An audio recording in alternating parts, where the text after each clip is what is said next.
अगर आप यहाँ तक आ गए हैं तो निश्चित रूप से आप जानते होंगे कि आज हम बहुत ही इंटरेस्टिंग टॉपिक पर चर्चा करने वाले हैं और वो टॉपिक का नाम है अलाउद्दीन खिलजी। आज हम अलाउद्दीन खिलजी के साम्राज्य विस्तार के बारे में चर्चा करेंगे। उसका साम्राज्य विस्तार उत्तर भारत से लेकर दक्षिण भारत तक उसने किस तरह से व्यवस्था स्थापित की, किस तरीके से उसने ये कार्य पूरा किया, इस बात पर हम चर्चा करेंगे। बीच बीच में मैं आपको आंसर राइटिंग के टिप्स भी देती रहती हूँ, तो उस पर भी हम बात करेंगे। मैप्स के थ्रू हम पढ़ाई करेंगे। मलिक काफूर किस प्रकार दक्षिण भारत की, इस पूरे सिनेरियो पर हम विस्तार से अध्ययन करेंगे। तो स्वागत है आपका गौरव ज्ञान अकेडमी पर। मैं हूं नितिका सिंह। तो प्लीज अगर आप मेरे चैनल पर नए हैं तो मेरे चैनल को सब्सक्राइब कीजिए, लाइक कीजिए एंड शेयर कीजिए और फटाफट से आ जाइए। पूरी क्लास अच्छे से कर लेनी है, पूरा वीडियो अंत तक देखना है, कोई भी चीज छोड़ना नहीं है। मुश्किल से अब आपके लिए 2 महीने बाकी है एग्जाम होने के लिए, तो अपने समय का भरपूर लाभ उठाइए और तैयारी करते रहिए, मस्त रहिए।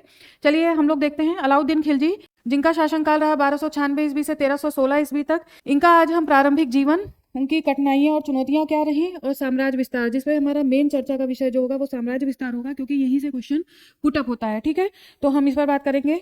नेक्स्ट हम देखते हैं, आज फिर एक आपके लिए एक जड़ी बूटी मोटिवेशनल कोट लेकर आई हूँ, तो उसको देखिए। आप पहचान रहे हैं ना ये कौन है? Steve jobs. खैर नाम ही लिखा है, कोई दिक्कत ही नहीं है, स्टीव जॉब्स हैं ये।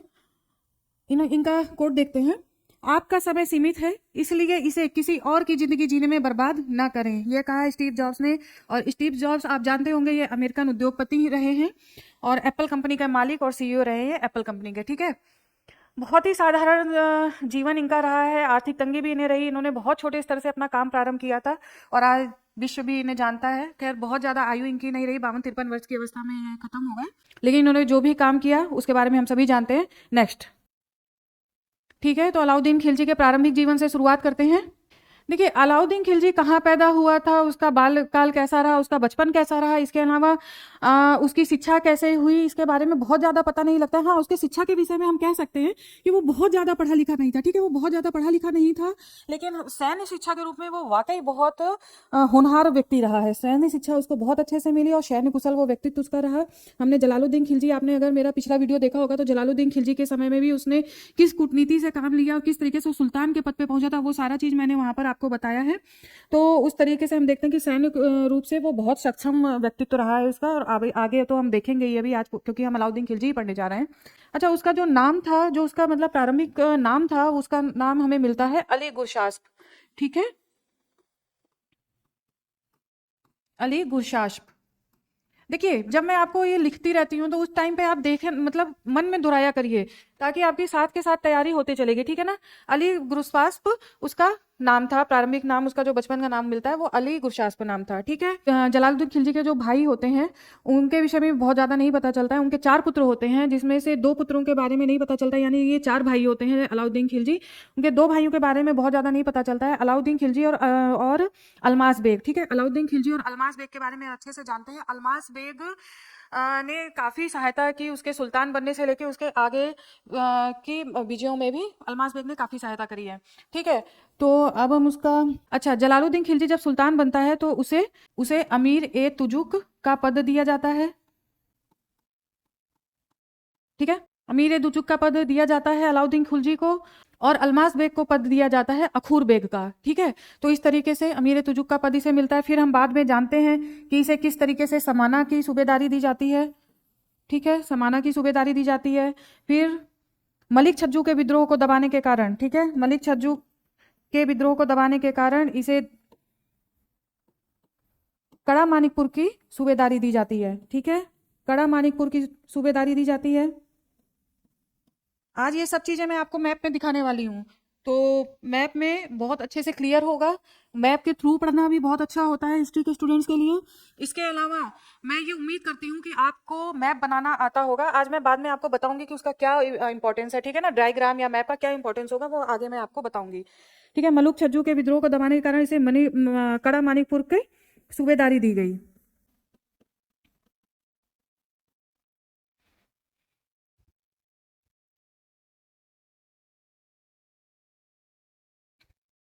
हम जानते हैं कि कड़ा मानिकपुर की सूबेदारी मिलने के पश्चात ही उसके मन में यह लालसा जागी कि उसे सुल्तान के पद तक पहुंचना चाहिए। क्योंकि जब वो मालवा, उज्जैन, भिलसा इन सब जगह पर लूटपाट करके आता है तो उसके पास धन एकत्रित होता है, और धन के कारण आसपास के अमीर और जो सरदार होते हैं वो उसके सहयोगी बन जाते हैं। तो उसकी, और जब वो मालवा गया होता है, मैंने ये पहले भी आपको बताया लेकिन एक बार मेरा आपका भी रिवीजन हो जाएगा। जब वो मालवा गया होता है तो उसे वहां पर पता चलता है कि देवगिरी नामक एक समृद्ध राज्य है जहां पर बहुत सारा धन है। तो वहां पर जाकर के अगर वो उतना धन ले आता है तो सुल्तान बनने के लिए उसके लिए सहायता मिल जाती। ठीक है। और देखिए डॉक्टर के एस लाल जो कि एक इतिहासकार है, उन्होंने ये बात कही है देवगिरी अभियान के बारे में इसके कि देवगिरी में बैठ के दिल्ली की गद्दी जीत ली गई। तो डॉक्टर के एस लाल ने ये बात कही है, तो वो ऐसे ही नहीं है, क्योंकि वाकई वो जो धन था उस धन के कारण वो आता है और किस तरीके से राजनीति करके वो सुल्तान के पद पर पहुंचता है, ये मैंने आपको पहले बता दिया है। ठीक है। तो इस तरह से देखते हैं कि जलालुद्दीन फिरोज खिलजी की उदार नीति के कारण, सहिष्णु नीति के कारण और उसकी उदार प्रवृत्ति के कारण वो देवगिरी आक्रमण करता है सुल्तान को बिना बताए, और देवगिरी से बहुत सारा धन को लूटपाट करके वो आता है और कड़ा मानिकपुर में सुल्तान को बुला करके उसकी हत्या करवा देता है और वहीं पर अपने आप को सुल्तान घोषित कर देता है। अब देखिए क्या होता है, इसी के बाद क्या होता है, इसी अवस्था में क्या होता है, दिल्ली में जो जलालुद्दीन फिरोज खिलजी की पत्नी होती हैं मलिका ए जहान, वो अपने पुत्र कद्र खान को, चूंकि अरकली खान पश्चिम भारत की तरफ रहता है, मुल्तान के आसपास रहता है, तो वो अपने दूसरे पुत्र यानी कि कद्र खान को रुकनुद्दीन इब्राहिम के नाम से गद्दी पर बैठा देती हैं। इन्होंने अपने आप को जो सुल्तान घोषित किया होता है वो कड़ा मानिकपुर में, और दिल्ली में बैठ जाता है कद्र खान। तो इसके सामने देखिए सबसे बड़ी चुनौती ये आ जाती है कि किस तरीके से इन सभी का को समाप्त किया जाए और दिल्ली की गद्दी पर जाकर के बैठा जाए। ठीक है ना। तो ये इसके सामने चुनौती आ जाती है। तो चुनौतियां देख लीजिए।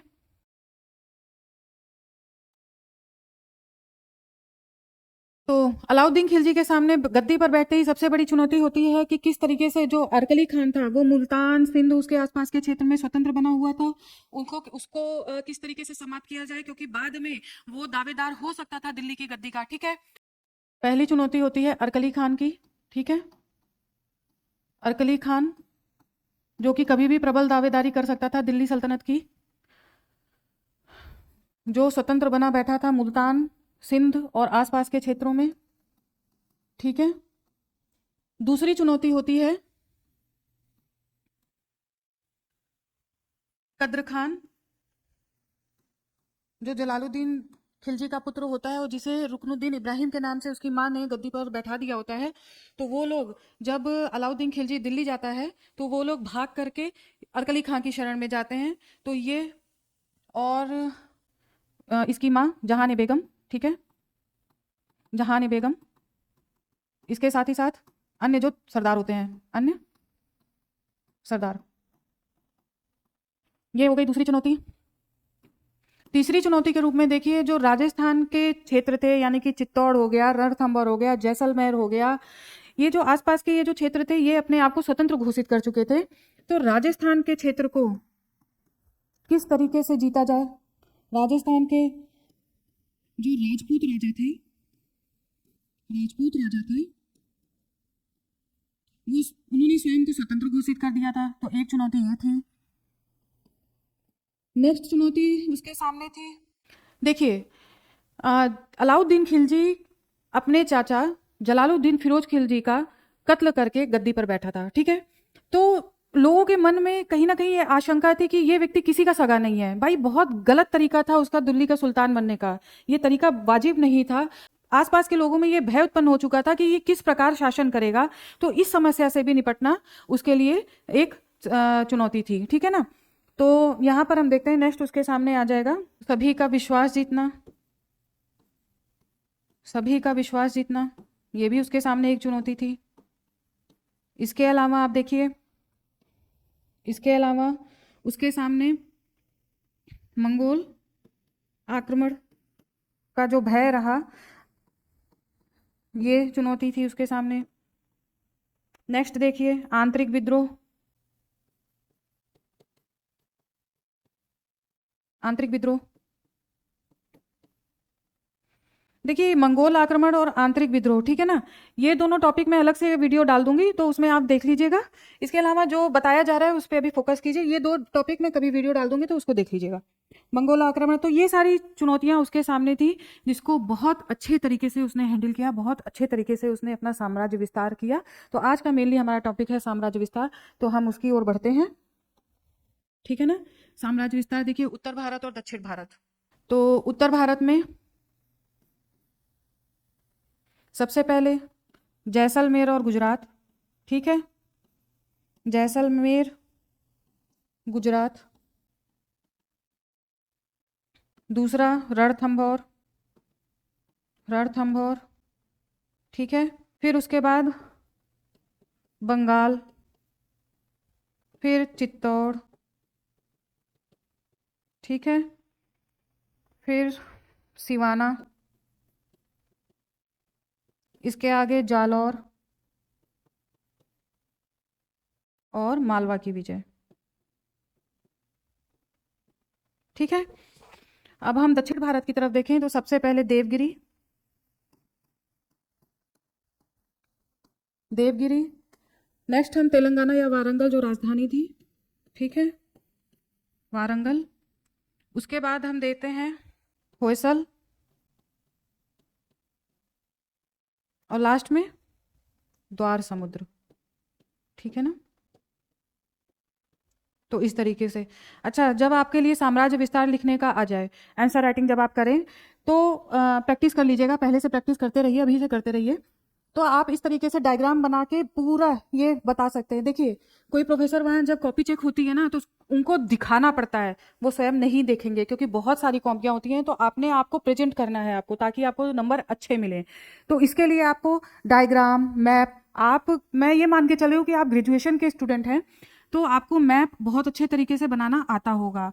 इन केस अगर नहीं आता है तो परेशान होने की जरूरत नहीं है, 10 सेकंड में आप मैप बना सकते हैं। जब मैं आंसर राइटिंग किया करती थी, सेकंड्स में मैप बन जाता है। और वहां पर लिख दीजिए, ये जो मानचित्र है वो किसी पैमाने के द्वारा नहीं बनाया गया है, अगर उसमें कोई गलती भी रहती है तो फिर वो माफी लायक हो जाती है, ठीक है ना। तो इस तरीके से आप ये काम करिए, तो मैप बनाना सीखिए, क्योंकि आप हिस्ट्री के स्टूडेंट हैं, आपको मैप बनाना आना चाहिए, ठीक है। तो इस तरीके से आप साम्राज्य विस्तार के सारे उत्तर भारत के राज्य एक साइड लिख दीजिए, दक्षिण भारत के राज्य एक साइड लिख देंगे, तो क्लियर है कि आपको सारी चीजें पता है। फिर आप उसके बाद उसको एक्सप्लेन करते चले जाएंगे, लिखते चले जाएंगे, आपके लिए भी आसान होगा आंसर राइटिंग करने के लिए।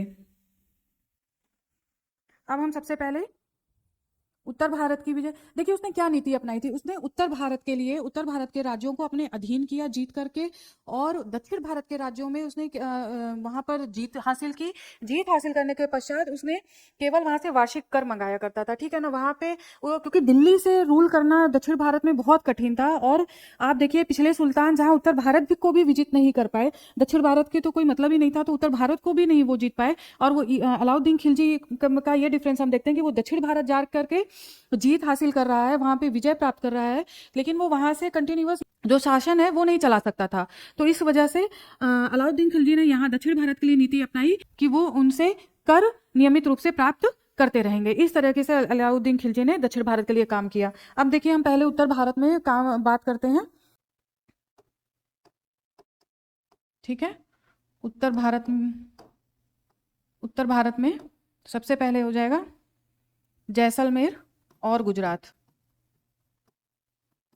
जैसलमेर और गुजरात।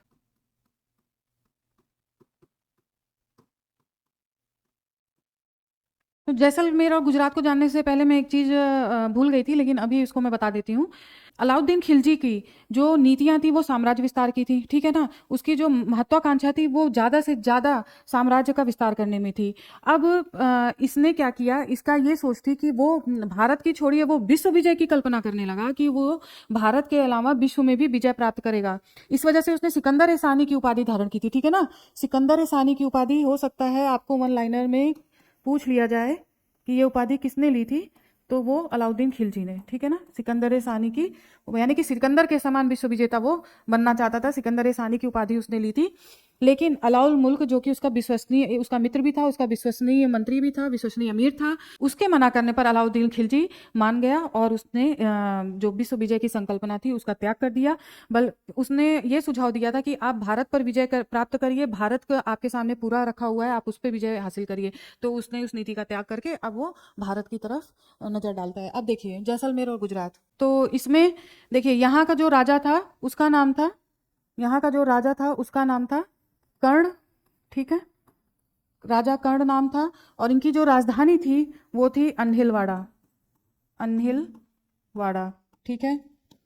देखिए, हम जानते हैं, शुरुआत से आपने हिस्ट्री पढ़ी है तो आप जानते होंगे इस चीज़ को कि गुजरात पर लगातार मुसलमानों के आक्रमण होते रहते। सोमनाथ मंदिर पहले लूटा गया, इसके अलावा लूटपाट वहाँ हमेशा होती रही क्योंकि बहुत समृद्ध राज्य था ये।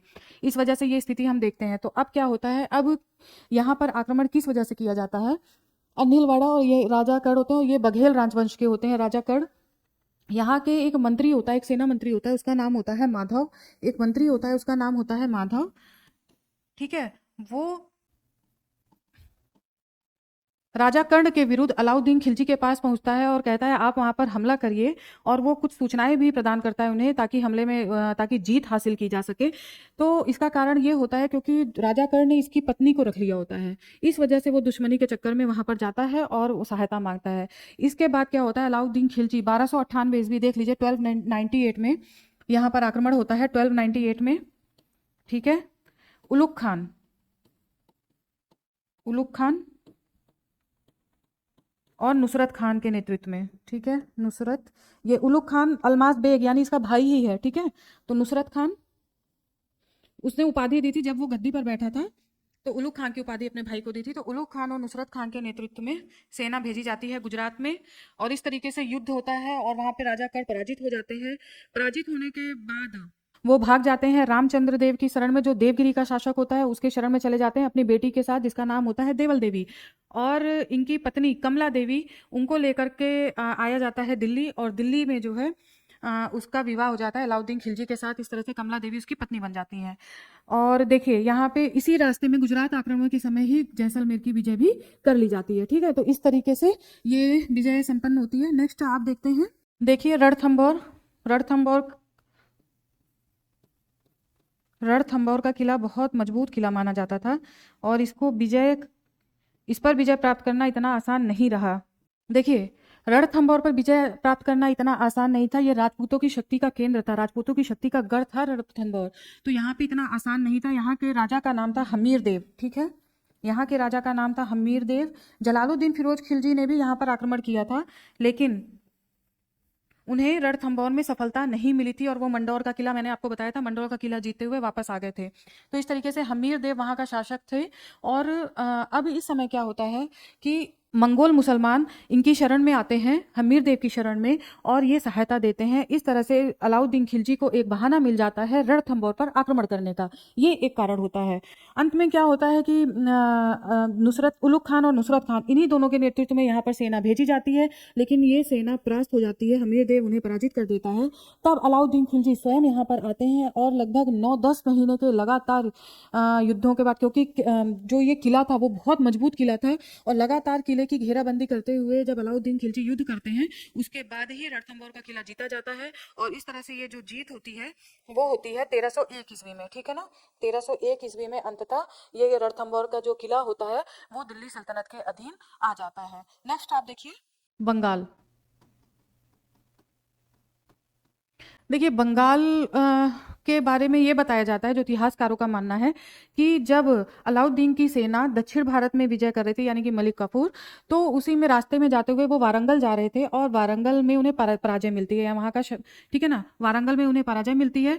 तो रास्ते में जाते हुए बंगाल पे वो विजय प्राप्त करने का प्रयास करते हैं, हालांकि लूटपाट करते हैं। उस टाइम पे तो बंगाल अधीनता स्वीकार कर लेता है, लेकिन बाद में शमसुद्दीन के नेतृत्व में बंगाल अपने आप स्वतंत्र घोषित कर देता है, और बंगाल जो है 1324 ईस्वी तक अपने आप को स्वतंत्र कराए रखा। ठीक है ना, तो इस तरीके से देखिए यहाँ पे शमसुद्दीन था। अच्छा, इसने अपने नाम के सिक्के भी चलाए थे, इसने अपने आप को स्वतंत्र घोषित किया था, अपने नाम के सिक्के चलाए थे, तो शमसुद्दीन था, और इसने अधीनता स्वीकार नहीं की, और लगभग 1324 ईस्वी तक बंगाल स्वतंत्र बना रहा।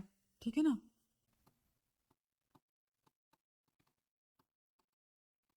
नेक्स्ट देखिए, चित्तौड़। अच्छा, कितने स्टूडेंट ऐसे हैं जो अलाउद्दीन खिलजी की पूरी स्टोरी जो है, वो कौन सी मूवी आई थी, पद्मावत, है ना, पद्मावती, वो मूवी आई थी, उस मूवी की पूरी स्टोरी लिख के चले आते हैं। ठीक है, ये भी काम करते हैं बहुत सारे स्टूडेंट। वो बहुत छोटा पार्ट है, वो भी इतिहासकारों में मतभेद है कि पता नहीं ये घटना सत्य है कि नहीं, क्योंकि जो ये पद्मावती की कहानी जो मूवी बनी है या जो ये कहानी है वो मलिक मोहम्मद जायसी की 1500 के बाद ये लिखी गई पुस्तक है, मलिक मोहम्मद जायसी की पद्मावत। तो उसमें ये कहानी मिलती है। तो हालांकि हम ये नहीं कह सकते कि ये गलत घटना थी या ये गलत था, क्योंकि जरूर इसमें सत्यता रही होगी, लेकिन ये इतिहासकारों का विषय है, ये हमारा विषय नहीं है फिलहाल। देखिए चित्तौड़, यहाँ के राजा होते हैं रतन सिंह, ठीक है, यहाँ के राजा होते हैं रतन सिंह, यहाँ के राजा होते हैं रतन सिंह, और इस पर जो विजय प्राप्त की जाती है वो 1303 ईस्वी में। और ये भी किला काफ़ी मजबूत किला होता है और एक पहाड़ी पर बना ये किला है, तो इसको भी जीतने में अथक प्रयास करना पड़ता है अलाउद्दीन खिलजी को। और जब वो किले के अंदर घुसते हैं तो बताया जाता है कि यहाँ की राजपूत स्त्रियों ने, जो सैनिकों की भी पत्नियां थीं और जो पद्मिनी थी, उन्होंने सबके साथ मिल करके यहाँ पर जौहर किया था। अच्छा, इस घटना के बारे में इतिहासकारों में मतभेद है, लेकिन इसे ये घटना इसलिए सत्य पर आधारित लगती है क्योंकि अमीर खुसरो भी बताता है कि करीब 30,000 राजपूतों का कत्लेआम यहाँ पर अलाउद्दीन खिलजी के द्वारा किया गया था। और बहुत कड़ा विरोध हुआ था और बहुत क्रूरता के साथ इस चीज का अंत किया गया। तो इस तरीके से चित्तौड़ को जीता गया था 1303 ईस्वी में, ठीक है ना। अब नेक्स्ट देखते हैं। अब देखिए मालवा विजय।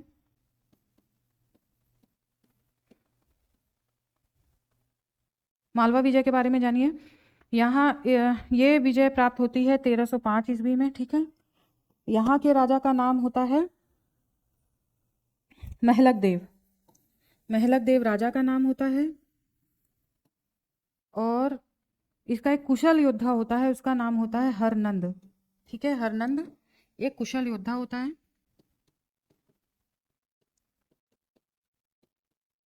ठीक है, कुशल योद्धा है। देखिए इसमें क्या है कि जब 1305 ईस्वी में आइन उल मुल्क, ठीक है, उसके नेतृत्व में सेना भेजी जाती है, आइन उल मुल्क, ठीक है, इसके नेतृत्व में सेना भेजी जाती है और आमना सामना होता है महलक देव और हरनंद, जो कि एक कुशल योद्धा था। इनके मध्य आमना सामना होता है। हरनंद जो है मारा जाता है और महलक देव जो है भाग करके मांडू के किले में शरण लेते हैं, लेकिन किसी विश्वासघाती के कारण रात्रि में जो आइन उल मुल्क है वो किले में प्रवेश कर जाता है, और इस तरीके से महलक देव का भी अंत हो जाता है और मालवा पर विजय प्राप्त कर ली जाती है। मालवा, भिलसा, उज्जैन, ये जितने भी आसपास के क्षेत्र हैं वहां पर बहुत लूटपाट की जाती है, वहां के मंदिरों को तोड़ा जाता है। इस तरीके से यहाँ पर ये काम किया जाता है। तो मालवा के बाद आप देखिए सिवाना। सिवाना, यहाँ पर देखिए सिवाना में के जो राजा का नाम होता है वो है आपके शीतल देव। शीतल देव, ठीक है, इनका नाम था शीतल देव। और यहाँ पर जो आक्रमण किया गया था वो किया गया था 1308 ईस्वी में, ठीक है ना। आक्रमण किया गया था 1308 ईस्वी में। ये जो आक्रमण किया गया था इसे भी जीतना, इस किले को भी जीतना इतना आसान नहीं रहा, बहुत कड़ा मुकाबला किया। आज भी राजस्थान के ये सिवाना जो क्षेत्र है इसके आसपास इनकी शीतल देव के बहादुरी के किस्से आज भी कहानियों में है, ठीक है ना। वहाँ के लोकल फोक जो सॉन्ग होते हैं उसमें आज भी शीतल देव के बारे में गाया जाता है, बारे में पता चलता है कि उन्होंने बहुत बहादुरी से मुसलमानों का मुकाबला किया था। तो इस तरीके से शीतल देव जो है यहाँ के राजा, 1308 ईस्वी में आक्रमण होता है और शीतल देव की पराजय हो जाती है और वो मारे जाते हैं, और एक विश्वासघाती के ही कारण। क्योंकि देखिए इतना आसान नहीं था, दिल्ली से सेना आती थी और राजस्थान में जीत के चली जाती थी, कोई ना कोई जो है इनका जो अंदर का जो व्यक्ति होता था वो इन्हें किले में प्रवेश करा देता था। तो इस तरीके से सिवाना की विजय हो जाती है। सिवाना के पश्चात देखिए जालौर। देखिए जालौर, जालौर के जो राजा का नाम था वो था कान्हड़ देव, या कृष्णदेव तृतीय भी बोलते हैं, ठीक है ना, कान्हड़ देव। और यहाँ पर जो विजय प्राप्त की गई वो की गई 1311 ईस्वी में, इस तरीके से। और जालौर जो है सवाना से बस 50 मील की दूरी पर था, ज़्यादा दूरी पर नहीं था। तो इस तरीके से जो राजपूत क्षेत्र थे या राजस्थान के जो क्षेत्र थे जो स्वतंत्र हो चुके थे, अलाउद्दीन खिलजी ने उस पर विजय प्राप्त कर दी। इस तरह से हम देखते हैं कि उत्तर भारत पे अधिकांश हिस्से, आप मैप में आइए, मैप पे आपको ले चलती हूँ मैं। देखिए ये अलाउद्दीन खिलजी का मैप है। आप देखिए केवल कश्मीर, उत्तर भारत में देखिए कश्मीर, इधर असम और बंगाल ने भी अधीनता स्वीकार नहीं की थी, ठीक है ना। तो इस तरीके से केवल इन क्षेत्रों को अगर छोड़ दिया जाए तो उत्तर भारत पे संपूर्ण क्षेत्र पर इसका अधिकार हो गया था। ये है देखिए खिलजी, अलाउद्दीन खिलजी का ये साम्राज्य है। अगर आप साम्राज्य विस्तार पूछा जाए और इस तरीके से आप लिख के आएंगे, मैप बना के इस तरीके से आप बना देंगे ना, तो आपको बहुत अच्छे मार्क्स मिलेंगे। तो ये काम करने की जरूर कोशिश करिएगा। अब देखिए दक्षिण भारत की विजय देखिए, जो कि मलिक काफूर के नेतृत्व में की जाती है। और यहाँ से दिल्ली से देखिए, ये है दिल्ली। ठीक है, आप मेन मेन बस चीज़ें दर्शा दीजिए, ज़्यादा नहीं। जैसे कि मुल्तान, मुल्तान दिखा दीजिए, दिल्ली दिखा दीजिए, ये रहा जैसलमेर, ये इतनी चीज़, रणथंभौर, जैसलमेर से थोड़ा सा नीचे रणथंभौर, फिर चित्तौड़, इस तरीके से आप दिखा दीजिए। ये मालवा, अगर आप याद कर लीजिए ना, तो ये सब आसपास ऐसे हैं, आपको आराम से याद हो जाएगा, कोई दिक्कत नहीं आएगी। ठीक है, और ये रहा कड़ा मानिकपुर। ठीक है, इस तरीके से ये 2-4 प्लेस आप याद कर दीजिए, उसको आप टिक कर दीजिए, तो आपको बढ़िया मार्क्स मिलेंगे। अब देखिए यहाँ पे आते हुए, दिल्ली से मलिक काफूर आते हुए यहाँ पे ये रहा देवगिरी। ठीक है, देवगिरी के बाद आते हैं ये देखिए तेलंगाना, तेलंगाना। उसके बाद ये देखिए मालाबार या माबार कहा जाता था। देखिए मालाबार या माबार कहा जाता था। यहाँ पे ये लास्ट इनका रहता है आक्रमण। और एक रह गया द्वार समुद्र, ये देखिए ये रह गया द्वार समुद्र। इस तरीके से देखिए दक्षिण भारत में इन 4 राज्यों पे किस तरीके से वो आक्रमण करेगा, अब हम देखते हैं। अब आ जाइए दक्षिण भारत पर। सबसे पहले देखिए देवगिरी।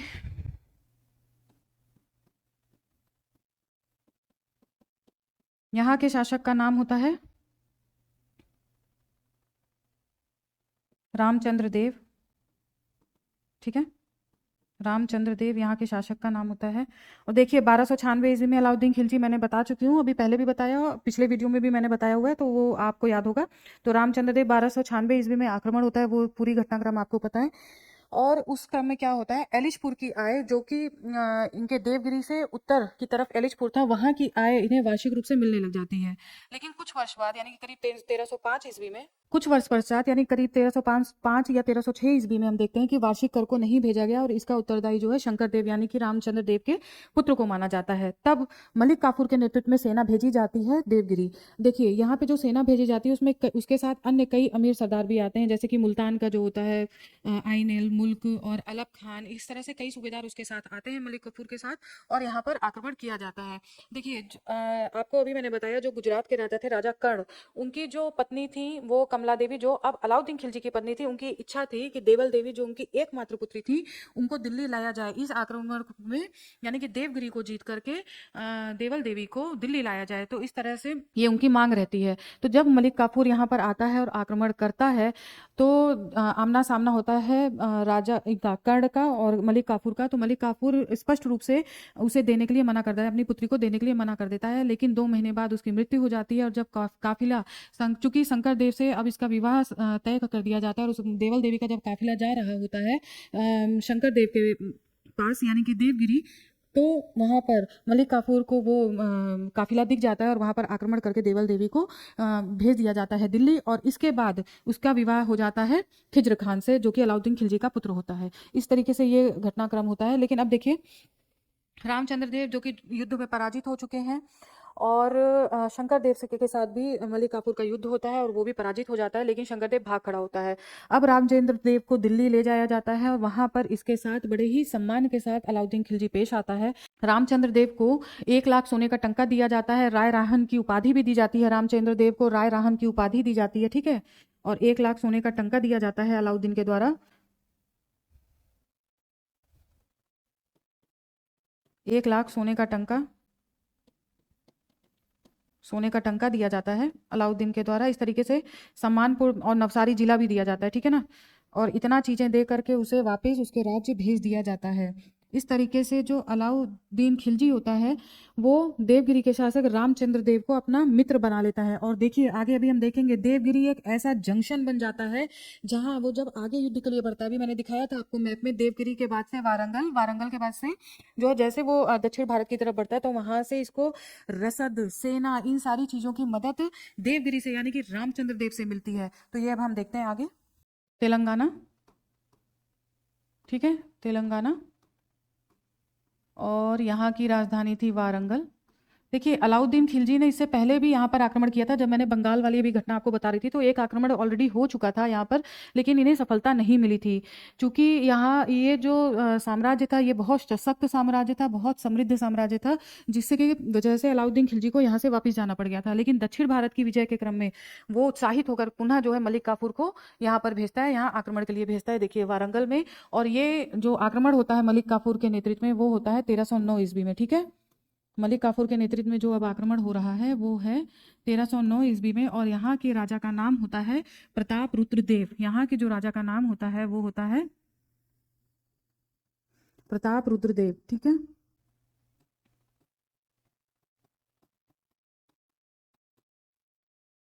मलिक काफूर जब वारंगल किले के सामने पहुंचता है तो वहां पर जो इनका किला होता है वो पहले मिट्टी की प्राचीर से, उसके बाद पत्थर की प्राचीर से इस तरीके से सुरक्षित घेरे में घिरा होता है और उसके चारों ओर पानी भी भरा होता है। इतनी सुरक्षा के बावजूद भी प्रताप रुद्रदेव संधि के लिए तैयार हो जाते हैं। युद्ध में एक तरह से युद्ध क्या होता है, लेकिन हाँ वो किले के बाहर जब सेना होती है तो वो समर्पण कर देते हैं और अपनी एक सोने की मूर्ति जंजीरों में लिपटी हुई मलिक काफूर के पास समझौते के लिए भिजवा देते हैं। मलिक काफूर समझौते के लिए तैयार हो जाता है। इस तरीके से प्रताप रुद्रदेव ने उसे करीब 100 हाथी, 700 घोड़े और बहुत सारी धन, अपार धन उसको दिया था। ठीक है, इसके अलावा हम देखते हैं कि जो कोहिनूर हीरा होता है, कोहिनूर हीरा सभी जानते होंगे, वो कोहिनूर हीरा मलिक काफूर यहीं से लेके जाता है। ठीक है ना, कोहिनूर हीरा यहीं से ले जाकर के वो अलाउद्दीन खिलजी को भेंट करता है। ठीक है, जो हम रानी विक्टोरिया का लास्ट तक सुनते हैं तो वो यही यही कोहिनूर हीरा वारंगल से जाता है जो अलाउद्दीन खिलजी को मिलता है मलिक कफूर के द्वारा। तो इस तरीके से खफी खान भी बोलता है कि 1000 ऊँटों में अपार धन लद करके अलाउद्दीन खिलजी के पास पहुंचा था।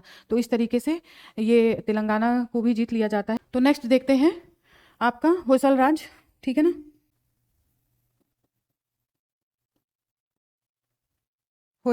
नेक्स्ट देखिए होयसल राज और राजधानी थी द्वार समुद्र। द्वार समुद्र और यहाँ के राजा का नाम था वीर बल्लाल तृतीय। ठीक है, तो होयसल राज्य के लिए देवगिरी से रसद और अस्त्र शस्त्र के अलावा एक सेना भी दी गई थी मलिक काफूर को इस प्रदेश को जीतने के लिए। ठीक है, तो अब मलिक काफूर यहाँ पर आता है। इस समय जब वो सीमा पर पहुंचता है मलिक काफूर, तो जो वीर बल्लाल होते हैं वो होते हैं पांड्य राज्य की तरफ। पांड्य राज्य में होता है सुंदर पांड्य और वीर पांड्य, ये दोनों भाई होते हैं। और चूंकि राजगद्दी को लेकर के इनमें झगड़ा चल रहा होता है तो उस आपसी झगड़े का फायदा उठाने के लिए वीर बल्लाल जो है गया होता है पांड्य राज्य। लेकिन जैसे ही वो सुनता है कि मलिक काफूर का आक्रमण यहाँ पर द्वार समुद्र में या होयसल राज्य में हुआ है तो फिर वो वापिस आता है। लेकिन अंततः वही युद्ध में वीर बल्लाल की पराजय होती है और होयसल राज्य को वार्षिक कर के रूप में दिल्ली की अधीनता स्वीकार करनी पड़ती है। पांड्य राज,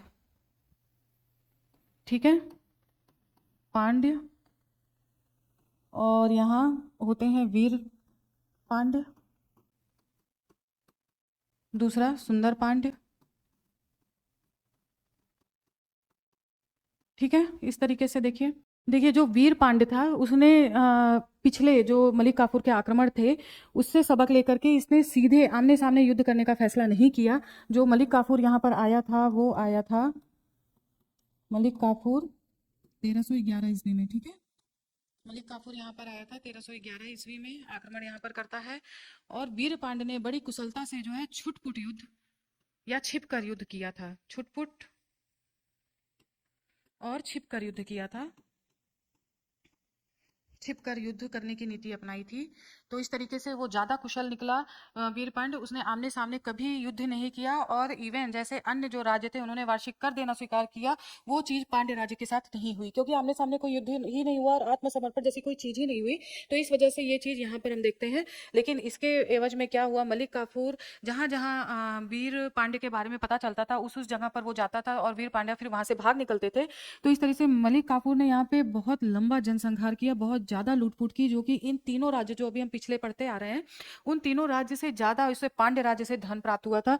और यहाँ पर हम देखते हैं कि कई सारे मंदिर तोड़े गए थे जिसमें कि लिंगपट्टम एक मंदिर था, लिंगपट्टम। ठीक है, लिंगपट्टम एक मंदिर था और श्रीरंगम का मंदिर, इस तरह से बहुत सारे मंदिर जो है यहाँ पर तोड़े गए और उन मंदिरों के टुकड़ों को ला करके दिल्ली में बिछा दिया गया था सड़कों पर, ताकि उस पर लोग चलें।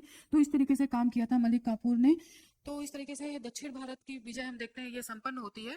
और इस तरह से हम देखते हैं कि अलाउद्दीन खिलजी पहला सुल्तान होता है जिसने दक्षिण भारत में विजय को प्रारंभ किया और विजय राज्य को भी जीता। चूंकि दिल्ली से इतना दूर होने के कारण केंद्रीय शासन यहाँ पे स्थापित नहीं किया जा सकता था, केंद्र का शासन दूर होने की वजह से यहाँ पे सीधे सत्ता का संचालन नहीं किया जा सकता था। इस वजह से उसने वार्षिक आय से ही संतुष्टि की। इसके अलावा हम देखते हैं कि क्या प्रभाव अगर हम देखें तो हुआ, तो मुसलमान जो संस्कृति थी, मुसलमान संस्कृति का प्रसार यहाँ पर हम देखते हैं दक्षिण भारत में इसी के साथ प्रवेश होता है। तो ये प्रभाव देखते हैं हम। इसके अलावा देखिए इनके हारने का क्या कारण था। देखिए इन दक्षिण भारत के जो राजा थे उन्होंने कोई सबक नहीं लिया उत्तर भारतीय के राजाओं से। इनमें आपसी मतभेद रहा। देखिए जैसे, और सबने एक दूसरे के विरुद्ध अलाउद्दीन की सहायता की है। जैसे कि देवगिरी को भी हम देखते हैं, वो सैन्य सहायता तक दे रहा है, रसद व्यवस्था दे कर रहा है। इस तरीके से जो पांड्य राज्य था वो आपस में ही दोनों भाई लड़ रहे हैं, तो वीर बल्लाल तृतीय वहां पहुंच रहे हैं आक्रमण करने के लिए। तो इस तरीके से देखिए आपसी शत्रुता बहुत बड़ी कारण थी दिल्ली के लिए जीत हासिल करने को। तो ठीक है ना। तो इस तरीके से हम देखते हैं कि आपसी शत्रुता और मतभेद के कारण अलाउद्दीन खिलजी का काम आसान हो गया। इसके अलावा देखिए उसका जो सैन्य संगठन था अलाउद्दीन खिलजी का, वो बहुत सशक्त था। उसकी जो घुड़सवार सेना थी, उसकी जो गतिशीलता थी, उनकी जो स्पीड थी ना, वो बहुत गजब की थी। और इसकी तारीफ जो है कई इतिहासकारों ने की है। तो इसकी वजह से भी दक्षिण भारत की विजय में सुगमता हासिल हुई। तो इस तरीके से आज हम इसका साम्राज्य विस्तार देख चुके हैं। तो नेक्स्ट वीडियो में मैं आपके लिए लेकर के आऊँगी अलाउद्दीन खिलजी की बाजार व्यवस्था और उसका आर्थिक संगठन, सेना का संगठन, इस तरीके से उस पर हम चर्चा करेंगे। तो जल्दी मिलते हैं। पढ़ाई करते रहिए, मस्त रहिए। धन्यवाद।